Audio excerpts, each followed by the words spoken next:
Hello, I am Redmage, and welcome to a Magic the Gathering video featuring the color red. In today's video, Rakdos Disguise in Karlov Manor Standard. This deck is good. I thought it was likely just a meme that sometimes got really over-the-top wins, but I think it's actually competitive. The key card is Pyrotechnic Performer, a 2-mana 3/2 with Disguise of 1 red mana that makes your Disguise creatures, including itself, deal damage equal to their power to each opponent when they are turned face up. The best creature to pair with Pyrotechnic Performer is Hunted Bonebrute. It has 6 power, providing a huge trigger, and the menace ends up being super relevant in many scenarios. When I first started playing this deck, I thought this card was just so embarrassingly awful, and to be sure, the front side is abysmal. I've literally never cast it on the front side. A 3-mana 2/2 with Ward 2 is close to strictly better. It's just hard to imagine giving your opponent blockers is acceptable in nearly any circumstance. But I repeatedly found that it contributed to wins that would have been difficult to impossible without it. Fugitive Codebreaker also has Disguise, but with only 2 power and a high Disguise cost, it's not really part of the Performer game plan.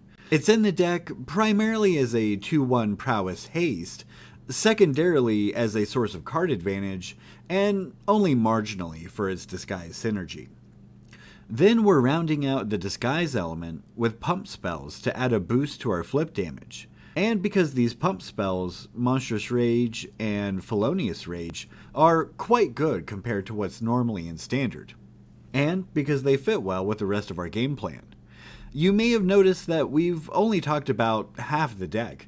That's because the Disguise element is essentially the top end of an amalgam of 2 or 3 decks smushed together.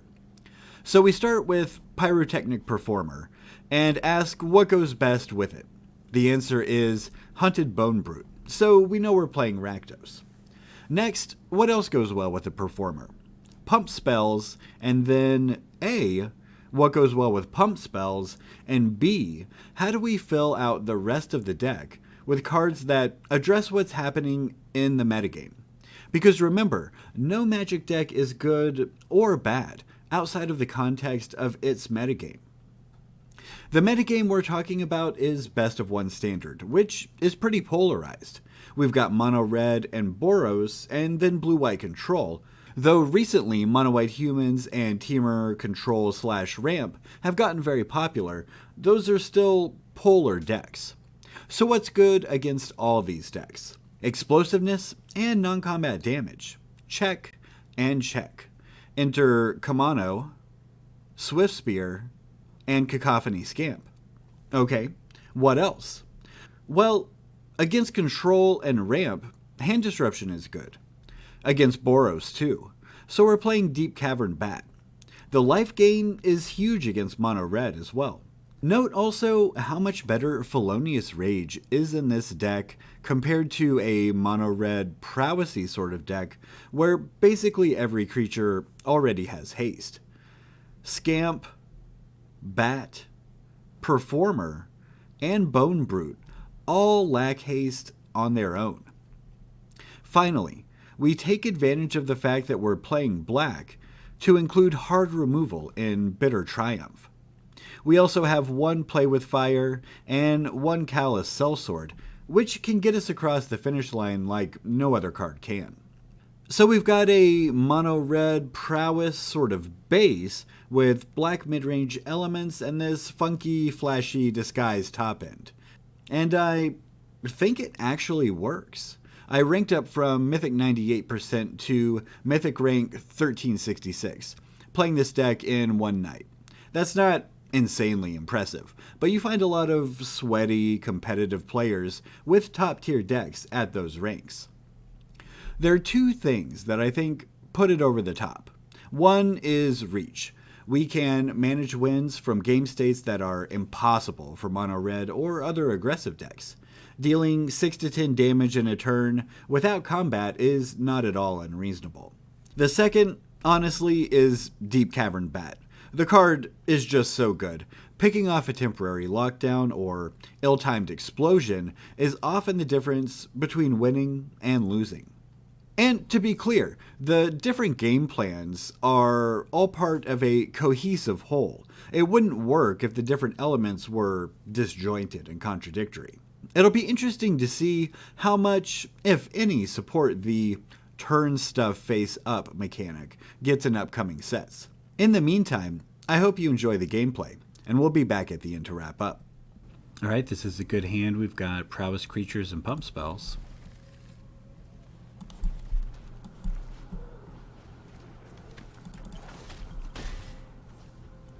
Leading on the Cliffs does give away that we're not just mono red. Looks like this is the new Teamer Control deck. Alright, so most of the time they don't have any sweepers until turn 4. But we could think about setting up this thing.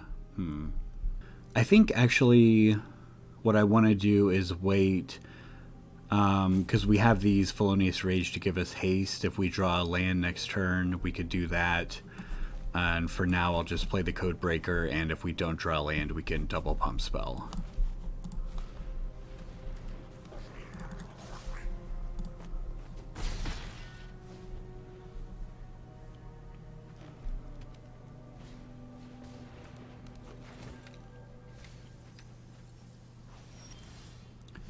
This is a pretty good spot. Okay.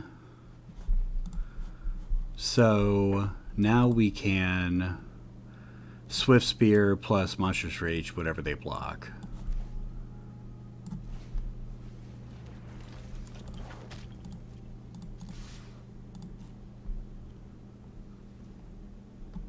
I'm tempted to just Felonious Rage instead of Monstrous Rage, because we want to give trample next turn if they block next turn. Yeah, that sounds good.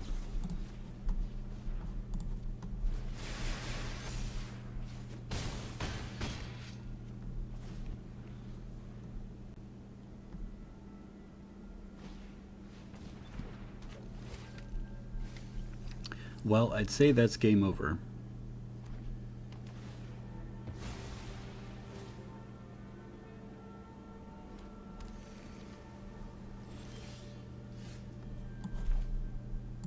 So we could give this thing haste, but we want to just pump up whatever they don't block, right? It's only going to be 8 damage. So we'll see how they block.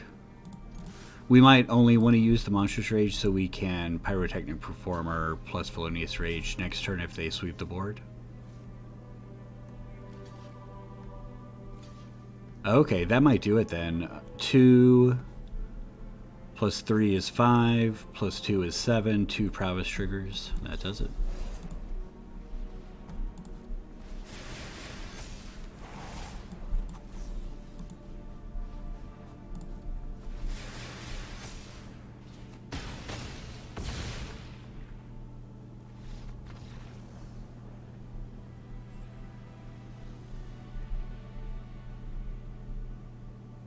Alright, a very good hand. We'll have options on turn 2 depending on what we think is going on to either double creature or play the bat.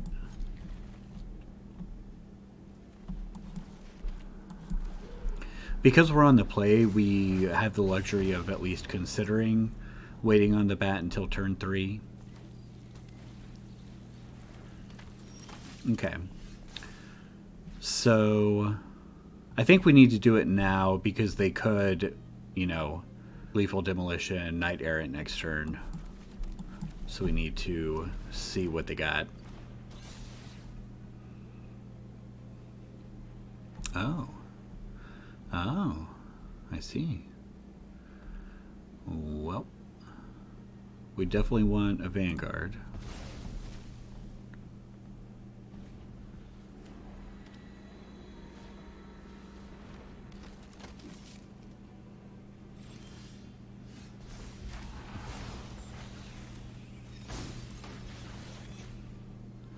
So we can't really do anything with the Scamp and the Swiftspear.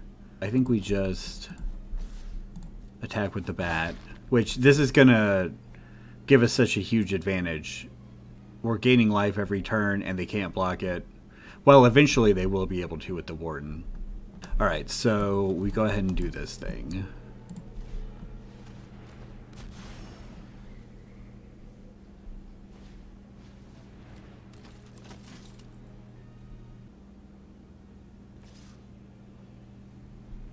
I welcome that wholeheartedly.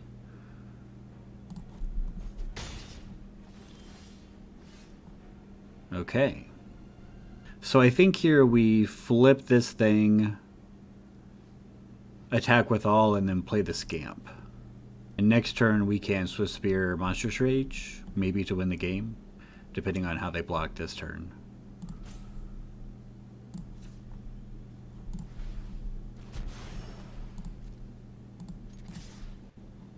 Flipping it up now, of course, because it has Menace on the other side. We don't want to trade with just one of their creatures.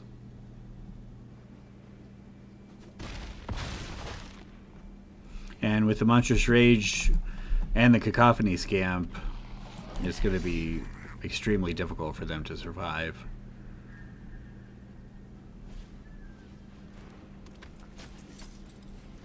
I mean, that's fine. I'm pretty sure that just guarantees that we win.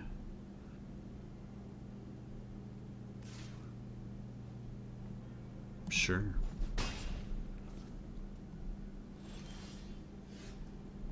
I suppose we're better off ignoring the Swiftspear and just double pump spell.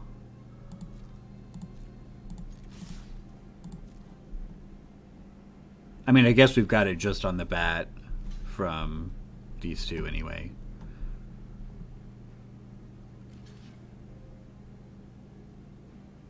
But we also have it on the Scamp. So many ways of killing them.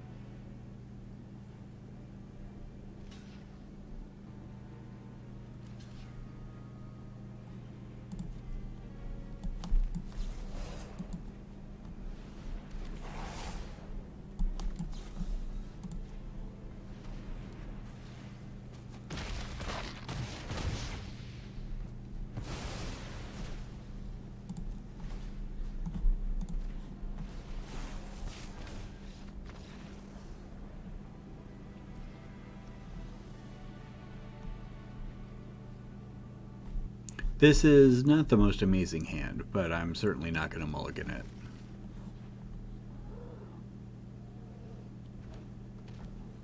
Looks like we've got mono red here. This is not the best mono red hand. Well, that's interesting. I mean, we have a lot of potential explosiveness, and we have some potential life gain.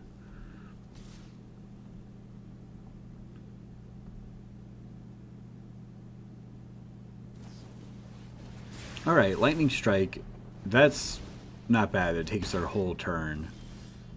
And they don't have anything up to kill the bat. Next turn we can maybe bat plus Felonious Rage on the bat. Well, I think we have to take the Performer, as awkward as that is. If they spend their turn next turn to case, then I think we're okay with that, because we'll be able to take something else with our next bat plus Felonious Rage the bat.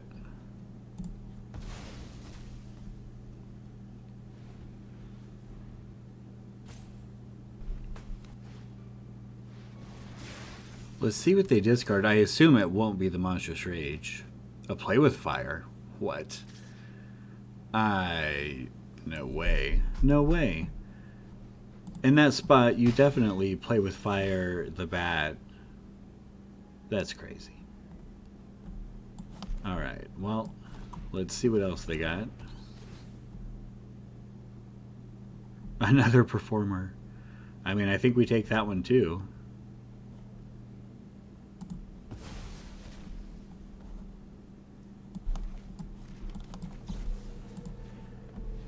We get to start gaining a bunch of life.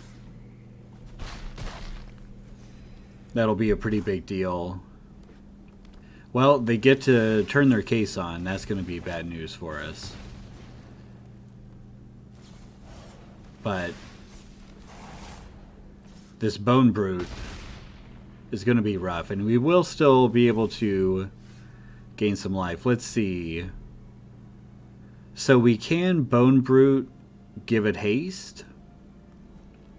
Are we at risk of dying next turn? We're at some risk of dying from 14.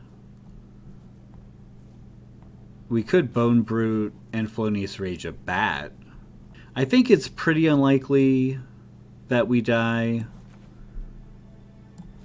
So I'm going to go ahead and just do this. And we'll see what we want to Felonious Rage next turn.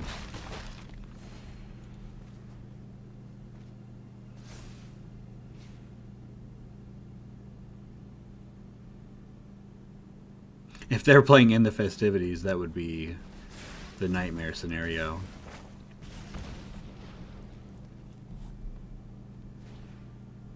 Okay.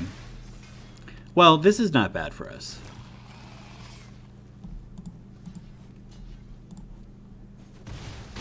It's very bad in the long term, but let's see. We don't just have it, do we?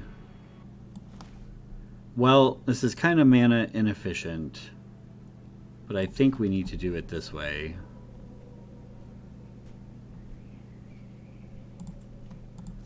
Go ahead and flip that. And we'll just Felonious Rage a Bat just to pad our life total.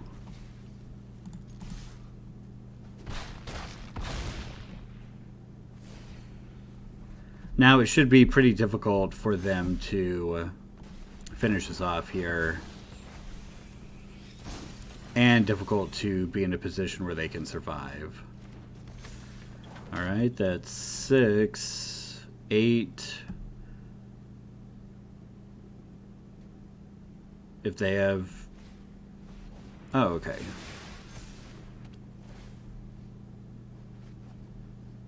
Well, that's fine. So they're just giving up, which is understandable. I mean, there's nothing they can do, right? In that spot,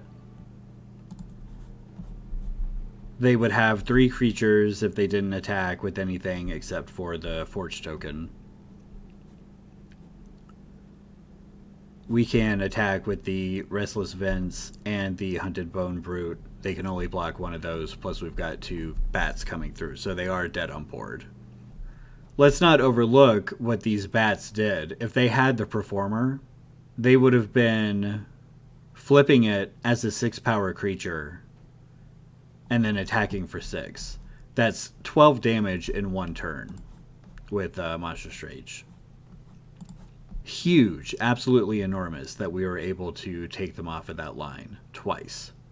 Well, this hand is quite mopey, but I don't think it makes sense to mulligan it.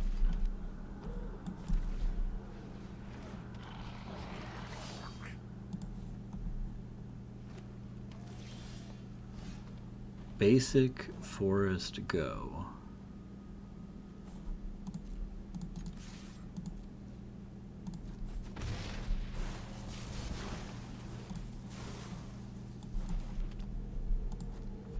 So I'm guessing this is the Teamer control. Yeah, okay.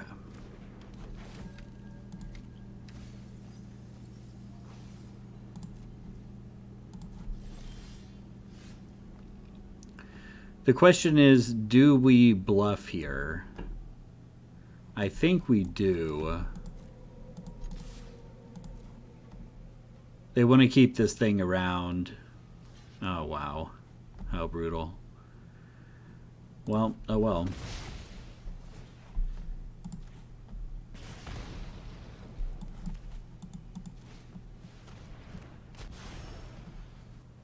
So I think in that spot, most people are not going to block. They want to save their analyst. Wow.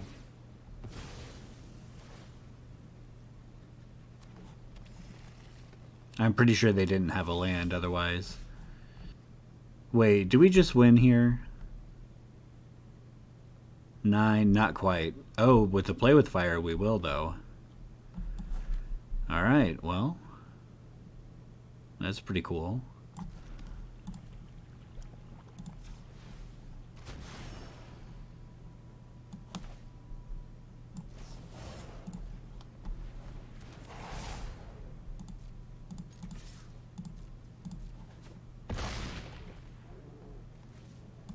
Alright. Go to 1. Oh, right. When it dies, they lose 3 life. Boom.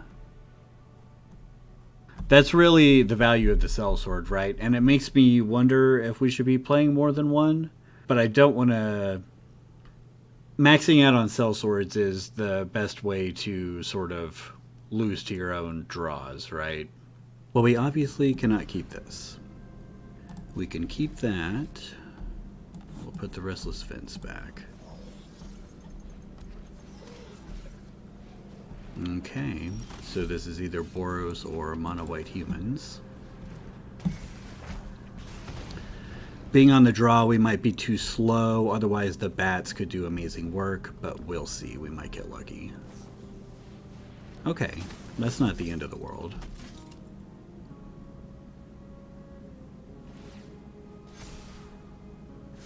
Top isn't great.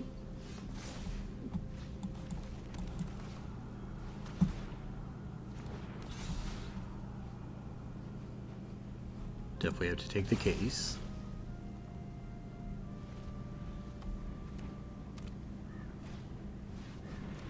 Yeah, that's not going to be very good for us.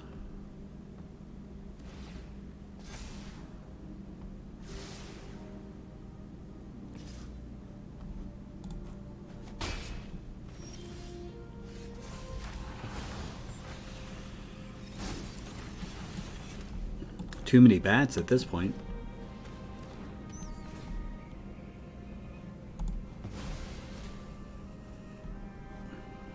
I don't know how realistic it is for us to win this race, but we will give it a shot. Okay.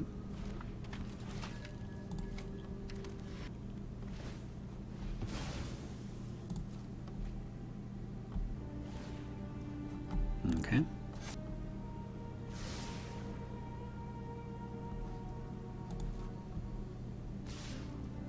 We could eat this bat, but I don't think there's any point in doing that. I would definitely gladly trade this bat plus a Monstrous Rage for that Warden if I could. Now I've got 2. Okay. Well, let's start by seeing what's in their hand. That's a good thing to pick off. Maybe we can try to cheese them out somehow. We'll just attack with this one. If they block with the Warden, we'll Monstrous Rage it. Do we still Monstrous Rage it now? Get them to 10. Give us a chance to draw something. I guess so. Since we've got another one.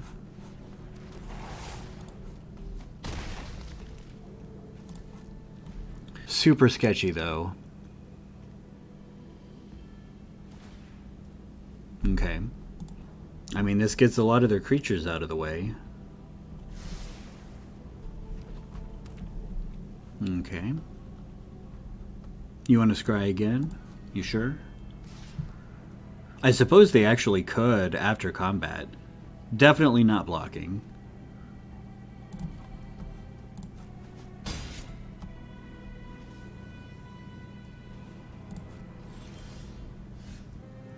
Well, we're unlikely to die next turn, so I think we've got to do this face down and see what we can figure out for next turn. We could consider flipping it up at instep, deal to 3, and then try and finish them off. It'll just depend on how they attack, how many things they tap, that sort of thing. Okay.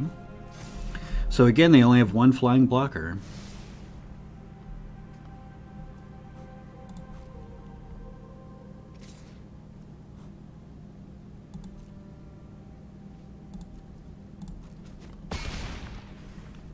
Let's see, so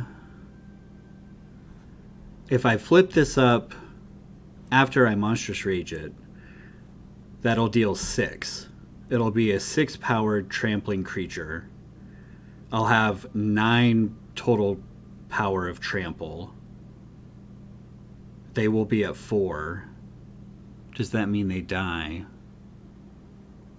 They have to block this with the Warden, which means they die. Okay.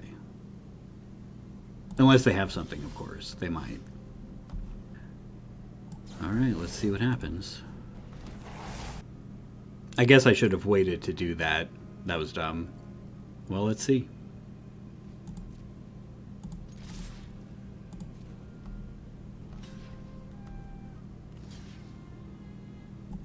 So if we let this go through, then they take 7 and we kill them with the flip. So we want to do that. I mean, I don't think they have anything in their hand, but...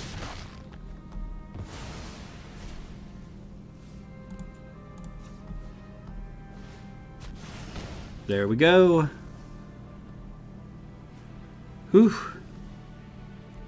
And we're back to wrap up. This deck is so much better than I thought it would be. Now, to be fair, it is a high variance deck. You're definitely going to have some games where it just kind of falls apart. And part of that is just because it's a 2-color deck with a lot of 1 and 2 drops. There are 7 lands in this deck that come into play tapped on turn 1 and 2. And that is definitely a big disadvantage against something like mono red. But that's a trade-off. It's perfectly acceptable to, as long as it's something you're emotionally prepared for, to play a deck that's going to have long losing streaks and long winning streaks. All decks are going to at some point, that's just how variance works. But this one definitely is higher variance than something like mono red, which is going to be more consistent in doing the same thing every game. As far as changes go, I feel like I do want to tweak some things, but like always, the problem is, what do you cut? I'd like more Play with Fires, but am I going to cut Bitter Triumph for that? What about Fugitive Codebreaker? Is it insane to play less than 4? But in many ways, that's a great problem to have, and although it is painful to cut cards that are good and that we want to play, it does allow us to mix and match different configurations to see what seems to work best. As far as the mana base goes, I could see making a lot of changes. I don't know about cutting dual lands. Restless Vents is very sus. It's just so bad to have a land that never comes into play untapped when you have 12 1-drops. But we need the black mana, and it is just a generically very good card. Mirrex, I think that makes a lot of sense. I could see playing more. Probably not more than 2, though, just because you don't want too many colorless lands. The Takenuma, I'm unsure about. Would that be better as a Mirrex? Would it be better as a mountain? Would it be better as a swamp? Let me know in the comments what deck you're playing to tackle the metagame right now. Are you beating Teamer? Are you playing Teamer? And I'll see you in the next one.